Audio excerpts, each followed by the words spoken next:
Liberty Tamil நேயர்களுக்கு வணக்கம். இன்றைய நேர்காணலில் நாம் சந்திக்க இருப்பவர் பத்திரிகையாளர் கோட்டீஸ்வரன் அவர்கள். வணக்கம் சார். நேயர்களுக்கு அன்பு வணக்கம். நாடாளுமன்ற தேர்தல் 7 கட்டங்களாக நடைபெறுகிறது. முதல் 2 கட்டங்கள் நிறைவடைந்திருக்கிறது. இந்த சூழலில் தமிழ்நாடு அரசு ஏற்கனவே ஒன்றிய அரசிடம் மிக்ஜாம் புயல் வெள்ளத்துக்கு நிவாரணமாக 38,000 கோடி கேட்டிருந்தாங்க. இன்றைக்கு ஒன்றிய அரசு தமிழ்நாடுக்கு 275 கோடி ரூபாய் ஒதுக்கியிருக்கிறாங்க. இதுவே கர்நாடகா வறட்சி நிவாரண நிதியாக 3,445 கோடி ரூபாய் ஒதுக்கியிருக்காங்க. இதுக்கு பின்னாடி உள்ள அரசியல் தான் இன்றைக்கு சமூக வலைதளங்களில் பேசுகிறத நம்ம பார்க்குறோம். 2ஆம் கட்ட தேர்தலில் கர்நாடகாவில் எதிர்பார்த்த அளவு பாஜகவுக்கு ஒரு பெரிய செல்வாக்கு இல்லை, ஒரு பெரும் பின்னடைவாக இருந்துச்சு. அதனால தான் இந்த நிதி வறட்சி நிதியை கர்நாடகாவுக்கு அதிகமாகவும் தமிழ்நாட்டுக்கு கம்மியாகவும் ஒதுக்கியிருக்காங்க. இப்படியான ஒரு பேச்சுக்கள் சமூக வலைதளங்களில் பேசுகிறத நம்ம பார்க்குறோம். இந்த இரண்டையும் நீங்கள் எப்படி பார்க்குறீங்க? அதாவது சமூக வலைதளத்தில் இது மக்கள் பேசுகிறாங்க, இதை பற்றி விஷயங்கள் விமர்சிக்கப்படுகிறது அப்படின்றது முதல்ல வரவேற்கணும். ஏன் இந்த ஒரு விஷயத்தை நம்ம வரவேற்கிறோன்னா, இது மக்கள் வெள்ளத்தில் பாதிக்கப்பட்டவங்களுக்கு கிடைக்கக்கூடிய அந்த ஒரு தொகை, அது வெள்ள பாதிப்பாக இருக்கட்டும், இல்லை பயிர் சேதமாக இருக்கட்டும், மழை வராமல் போயிருக்கலாம், இல்லை ட்ராட்டாக இருக்கட்டும். அப்போது தங்களுக்கு வர வேண்டிய ஒரு பணம் போதிய அளவுக்கு வரல அப்படின்றது இதில் அரசியலோ இல்லை நுனி அரசியலோ கொள்கையோ கோட்பாடை தாண்டி இது பணம் சம்மந்தப்பட்ட விஷயம்.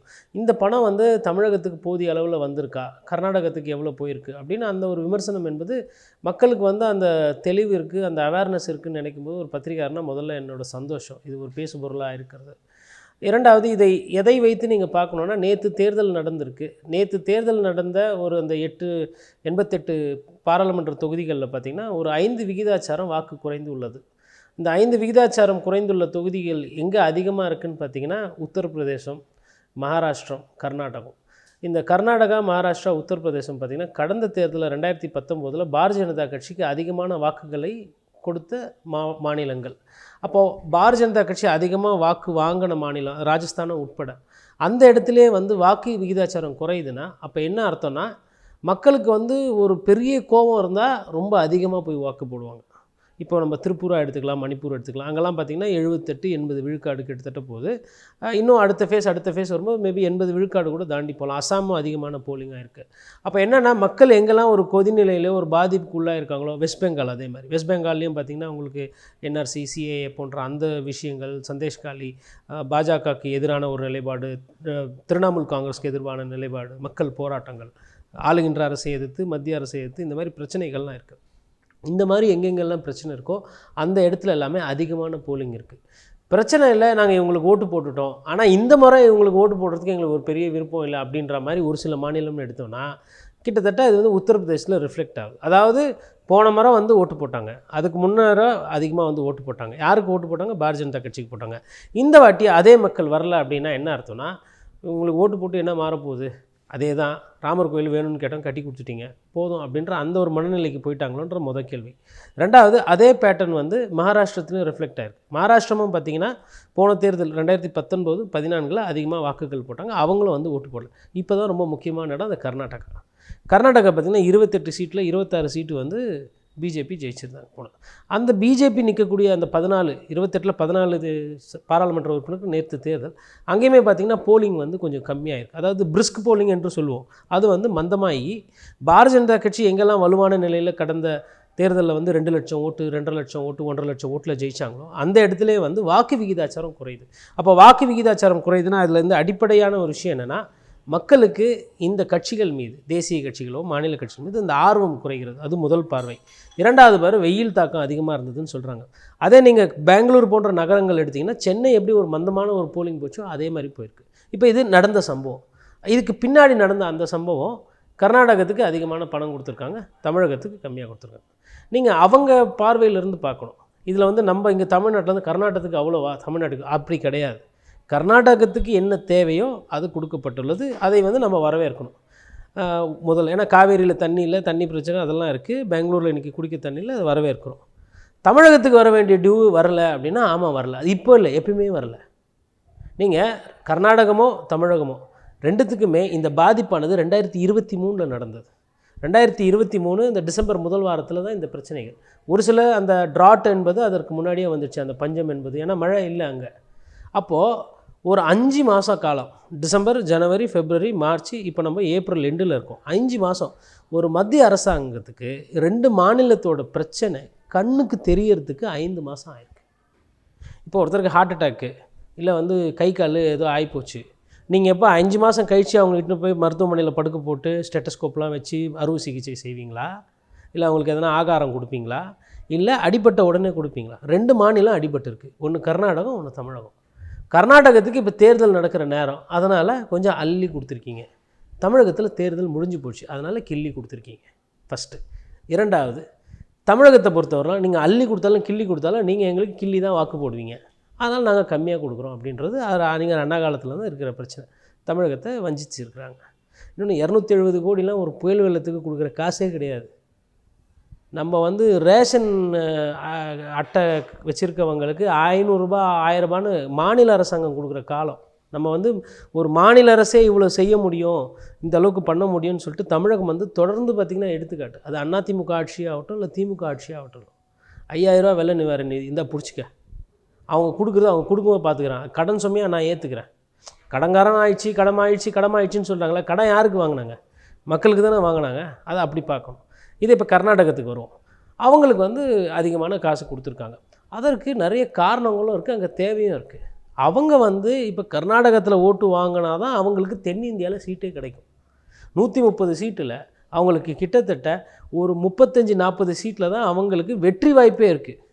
அதாவது கர்நாடகத்தில் கொஞ்சம் வெற்றி வாய்ப்பு இருக்குது, தெலுங்கானாவில் ஒரு சில இடங்கள், அதுக்கப்புறம் ஆந்திராவில் ஒரு சில இடங்கள், அவ்வளோதான். கேரளாவில் ஒன்றும் வெற்றி வாய்ப்பு எதுவும் பெருசாக இல்லைன்ற மாதிரி இது.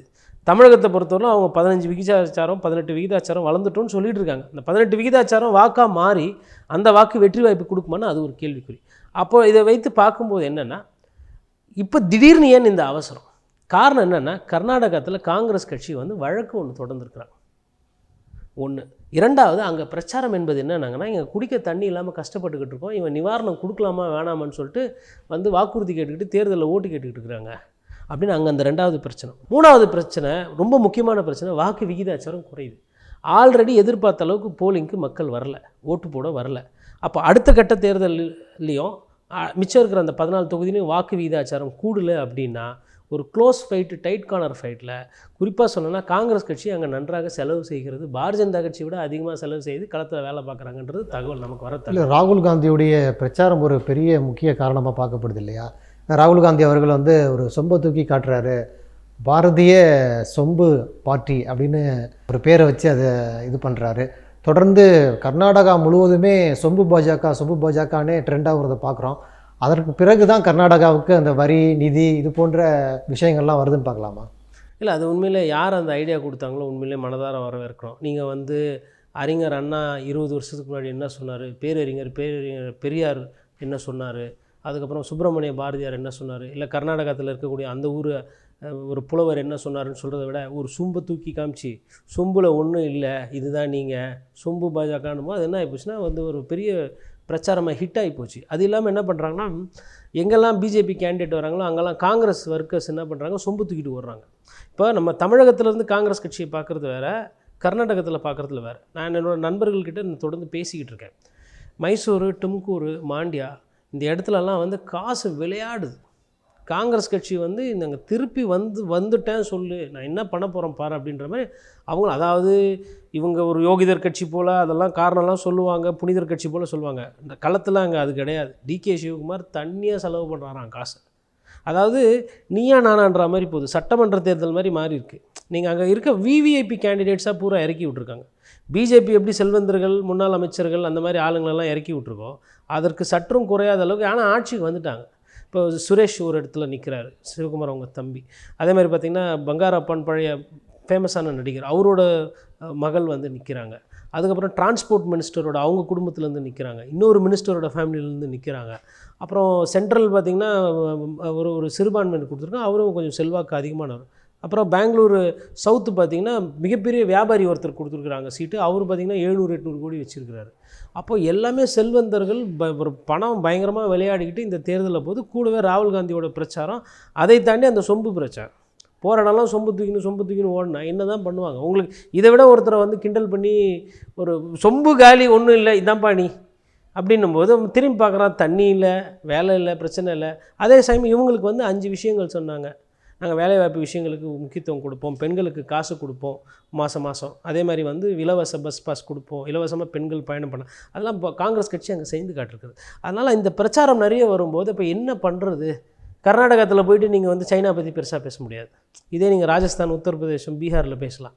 சைனாவில் போயிட்டு சைனா என்ன பண்ணுறாங்க தெரியுமா? கர்நாடகத்தில் போய் சைனா இந்துன்னு போட்டோன்னுவாங்க. பாகிஸ்தானை பற்றி நீங்கள் பெருசாக தென்னிந்தியாவில் தமிழகத்திலோ கேரளாலையோ இல்லை கர்நாடகத்திலோ பேசி ஒரு பெரிய பிரச்சாரத்தையோ இல்லை ஒரு பெரிய வெறுப்பு அரசியலோ பேச முடியாது. அப்போ என்ன பண்ண முடியும்? காசையாச்சும் கொடுப்போம். எவ்வளோ நாளைக்கு முன்னாடி கொடுக்க வேண்டிய காசு? 4 மாதம் முன்னாடி.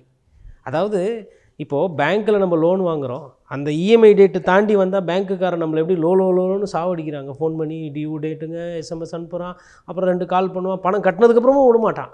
ஓ கட்டிட்டிங்களா, அப்போ ஓகேங்க வச்சுருங்கன்பா. அப்போ பணம் என்பது நீங்கள் நேசிக்கக்கூடிய வங்கி எவ்வளோ தீவிரமாக இருக்குது, அதே மாதிரி தானே இது. அப்போ மாநில அரசாங்கம், அது கேரளா ஆகட்டும், கர்நாடகா ஆகட்டும், தமிழகம் ஆகட்டும், எல்லாம் நம்ம மக்கள். இப்போ கர்நாடகத்துக்கு வந்து அந்தளவுக்கு வெள்ள பாதிப்பு இருக்குது, அவங்களுக்கு வந்து விவசாயம் பண்ண முடியல. தமிழகத்துக்கு வெள்ள பாதிப்பு இருக்குது, எதுவும் இல்லைன்னும் போது நீங்கள் வந்து இதை 4 மாதம் கழித்து கொடுக்குறீங்க. இதுதான் வந்து ஒரு தகப்பன் ஸ்தானத்தில் இருக்கக்கூடிய மத்திய அரசு பண்ணக்கூடிய செயலாக. நீங்கள் என்ன பண்ணிடணும்? கடனை வாங்கி இதுக்குள்ளவா முதல்ல பணத்தை கொடுத்துருவோம். கேட்டால் ஃபஸ்ட் இன்ஸ்டால்மெண்ட் கொடுத்தேன்னு சொல்லுவாங்க. இப்போ இந்த ஃபஸ்ட் இன்ஸ்டால்மெண்ட் என்பது எப்படின்னா பார்த்தீங்கன்னா, யானை பசிக்கு சோளப்பொறி போல். இந்த பணம் பத்துமா அப்படின்னா பத்தாது. ஒரு பிரிட்ஜ் இருக்குது, ஒரு ரோடு இருக்குது, பல்லாயிரம் கிலோமீட்டரில் அடி வாங்குச்சுன்னா குறைஞ்சது அதுக்கே வந்து 2000-3000 கோடி ரூபா செலவாயிடும். மாநகராட்சி எல்லை, அது சென்னை மாநகராட்சியோ இல்லை மும்பை மாநகராட்சியோ இல்லை பெங்களூர் மாநகராட்சியோ டெல்லி மாநகராட்சியோ, உட்புற சாலைகளை கொண்டு நீங்கள் சரி செய்யணுனாலுமே இந்த 4000 கோடி அதற்கு காணாது. ஒன்றும் இல்லை, நான் சொல்கிறது வந்து சாலையை நோண்டிட்டு திருப்பி சாலையை போடுறதுக்கு சொல்கிறேன், நகரத்துக்கு ஒண்டி சொல்கிறேன். அதுக்கப்புறம் தண்ணி பைப்லைன் அங்கங்கே அடைச்சிருக்கும், உடஞ்சிருக்கும், பார்க்கு பிளே கிரவுண்டெல்லாம் உடஞ்சிருக்கும், தெருவிளக்குகள் நாசமாக போயிருக்கும், அந்த குப்பை தேக்கி வைக்கிறதுக்கு அந்த ஸ்ட்ரக்சர்ஸ் எல்லாம் உடஞ்சிருக்கும். மக்களுக்கு வந்து ரேஷன் அரிசியோ இல்லை பொருளோ கொடுக்குற அந்த தேவை இருக்கும். அதுக்கப்புறமா மக்களுக்கு வந்து பார்த்திங்கன்னா உங்களுக்கு பண உதவிகள் செய்யணும், அது தேவை இருக்கும். வாழ்வாதாரம் பாதிக்கப்பட்டிருக்கும். ஒரு வெள்ளம் என்பது வந்து ஒரு ஊரை அடிக்குதுன்னா அது மொத்தமாக ஆட்டிட்டு போயிடும். இதே பஞ்சமாக இருந்தாலும் சரி, வருமானமே இல்லை, ஒன்றுமே இல்லாமல் கடனாளி ஆகிருப்பாங்க. அப்போ அந்த மாதிரி ஒரு நிலையில் இருக்கிறவங்களுக்கு இந்த 4000 கோடி கொடுத்துருந்தாலுமே கூட அது பத்தாது. கர்நாடகத்துமோ தமிழகமோ இன்னும் அந்த நிதியை வந்து கூட கொடுக்கணும். 1.5 லட்சம் கோடி ஜிஎஸ்டி வந்து உங்களுக்கு வசூலாகுது. எவ்வளோ? 1.5 லட்சம் கோடி. என்ன தான் பண்ணுறாங்கன்னு தெரியல அந்த பணத்தை. மக்கள் பாதிப்பில் இருக்கும்போது கூட இந்த state disaster fund, national disaster ஃபண்டுக்கு கூட ஏன் ஒரு 30,000 கோடி 40,000 கோடி கொடுத்து தொலைங்களேன். இல்லை, டேட்டா மூலமாக அவங்க பதில் சொல்கிறாங்களே. உதாரணத்துக்கு இப்போ தமிழ்நாட்டில் கூட மெட்ரோ 2ஆம் கட்ட திட்டத்துக்கு 2021 ஒப்புதல் அளித்தாங்க. அப்போவே நிதி கேட்டாங்க. இப்போ வரைக்கும் ₹1 கூட கொடுக்கல அப்படிங்கிறது ஆர்டிஐ மூலமாக தகவல் வந்திருக்கிறது. ஆனால் பாஜக காரங்கள்ட்ட நீங்கள் நிதியமைச்சர் உட்பட அவங்க ஒரு டேட்டா வச்சுருக்கிறாங்க, தமிழ்நாட்டுக்கு இது பண்ணியிருக்கோம், அது பண்ணியிருக்கோம், இது போன்ற டேட்டாக்கள் மூலமாக பதில் சொல்கிறாங்கல்ல. இதெல்லாம் எப்படி பார்க்குறீங்க? நான் ரொம்ப முக்கியமான கேள்விக்கு வந்திருக்கீங்க. த்ருவ் ராத்தின்னு சொல்லிட்டு ஒருத்தர் இருக்கிறாருங்க, டெல்லியில் வந்து ஒரு இளைஞர், அதிகமாக வந்து யூடியூப்பில் பேசுவார். இந்த தரவுகள் தான் அவர் வந்து எந்த கட்சி, காங்கிரஸ் கட்சி, பிஜேபி அப்படிலாம் கிடையாது, யார் தப்பு பண்ணுறாங்களோ அதை பற்றி பேசுவார். அவர் வந்து சமீபத்தில் பார்த்திங்கன்னா இந்த தரவுகள்லாம் எடுத்து போடுறாங்க. இவங்க எப்படி வந்து எந்த மாதிரியெல்லாம் பொய் சொல்கிறாங்க அப்படின்னு. அதாவது என்னென்னா, தங்களுக்கு தேவையான ஒரு தரவை எடுத்து வச்சுக்கிறது, அதுக்கப்புறம் இன்னொரு ஃபைலு, இன்னொரு ஜியோ, அதுலேருந்து ஒரு தகவல், தேவையான தகவல் எடுத்துக்கிறது, அதுக்கப்புறம் முன்னாடி வந்து பழைய காலத்தில் ஒரு 20 வருஷத்துக்கு முன்னாடி 30 வருஷத்துக்கு முன்னாடி ஒரு தரவை எடுத்துக்கிறது.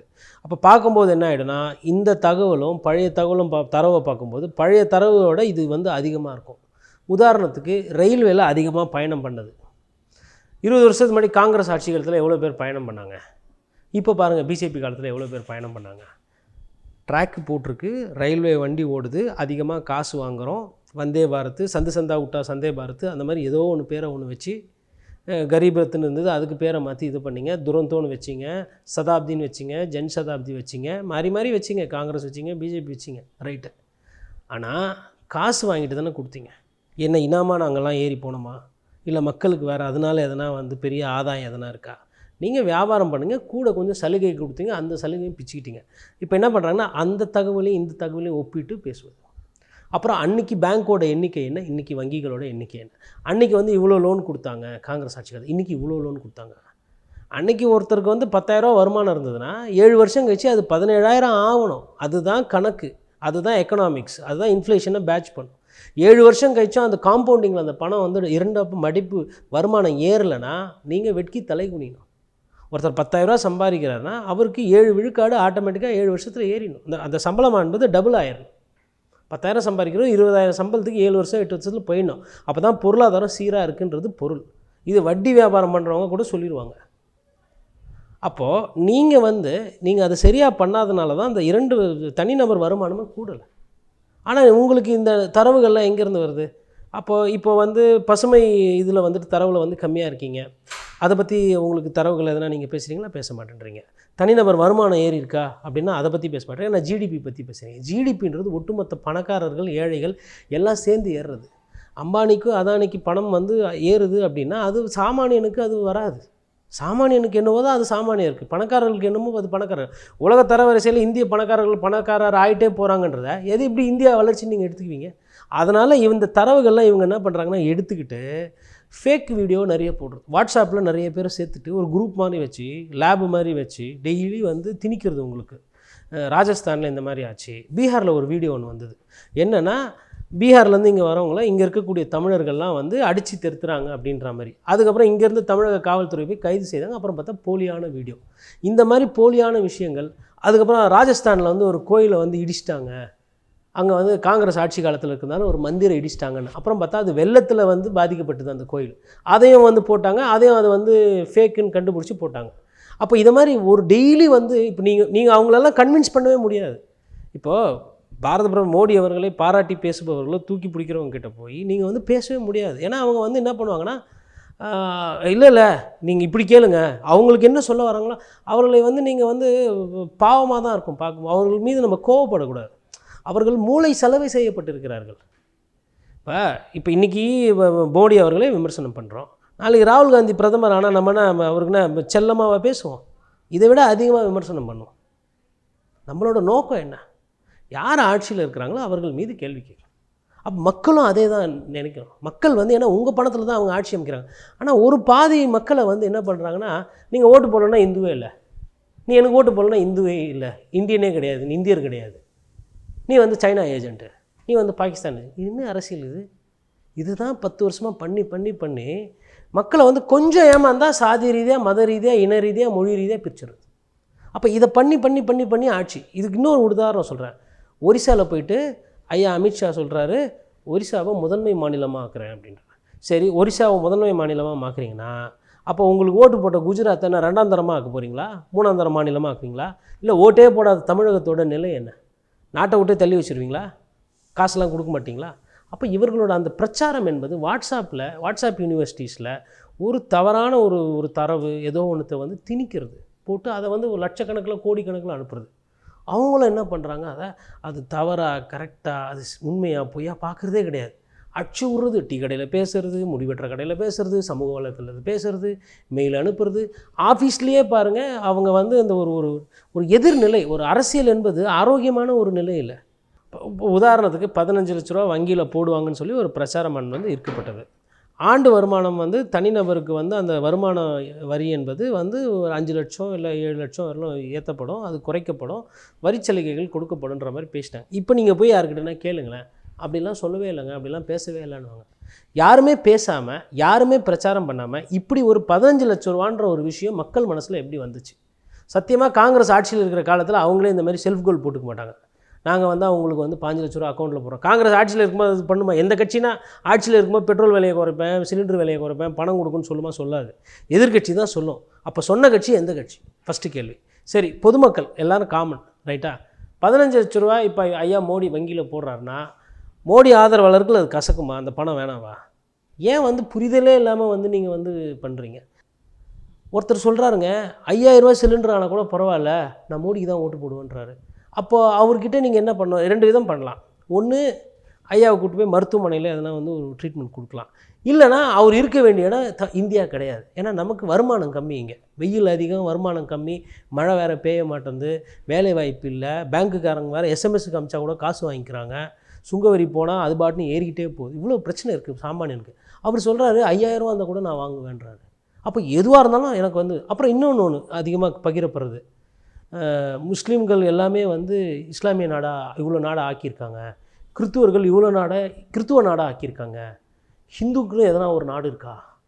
இந்துக்களை வீழ்த்தெழுங்கள், நீங்கள் வாக்களிக்கவில்லை என்றால் நீங்கள் வந்தது. முந்தைய காலத்துலலாம் ஒன்று வரும், ஒரு இயேசுநாதர் படம் போட்டிருக்கோம், இல்லை வந்து ஐயா திரு ராமர் படம் போட்டிருக்கோம், இல்லைனா வந்து 786ன்னு போட்டு இஸ்லாமிய சொந்தங்கள். இதை நீங்கள் 10 பேருக்கு பகிரவில்லைன்னா நீங்கள் உண்மையான கிறித்துவனே இல்லை, நீங்கள் உண்மையான இஸ்லாமியரே கிடையாது, நீங்கள் ஒரு இந்துவே கிடையாது. இப்போ இது ஸ்கூல் பசங்க பண்ணுறது, அறிவு கம்மியாக இருக்கிறவங்களும் புரிதல் கம்மியாக இருக்கிறவங்க பண்ணுற வேலையை இவ்வளோ பெருசாக ஆகிட்டு ஒரு குடும்பத் தலைவரை மாதிரி இருந்துக்கிட்டு ஒரு வரி கட்டுறவங்க கூட இந்த மனநிலையில் இருக்கிறீங்க அப்படின்னா அவங்கள என்ன பண்ணுறது? இதுதான் இந்த துருவராத்தியெல்லாம் இது மாதிரி ஆண்டுகள்லாம் பேசிக்கிட்டு இருக்கிறாங்க. நம்ம கூட அதனோட இது, அதாவது பிஜேபி எதிர்க்கிறது அப்படின்றதை தாண்டி பிஜேபி எதிர்ப்புன்றது எங்கே வருகிறது என்றால், நீ மக்கள் அடிக்கிற, உன்னை நம்பினவங்களை நீ எதிர்க்கிற. பெரும்பான்மையான இந்துக்களுக்கு சிலிண்டர் விலை 1000 ரூபா, பெரும்பான்மையான இந்துக்களுக்கு வேலை வாய்ப்பு பிரச்சனை இருக்குது. அப்போ இதை பற்றி பேசாமல் இந்த வாட்ஸ்அப் இன்வெஸ்டர் கடந்து போகுது. நன்றி. நிறைய பயனுள்ள தகவல்களை நேயர்கள் சொல்லியிருக்கீங்க. உங்கள் நேரத்துக்கு மிக்க நன்றி. நன்றி.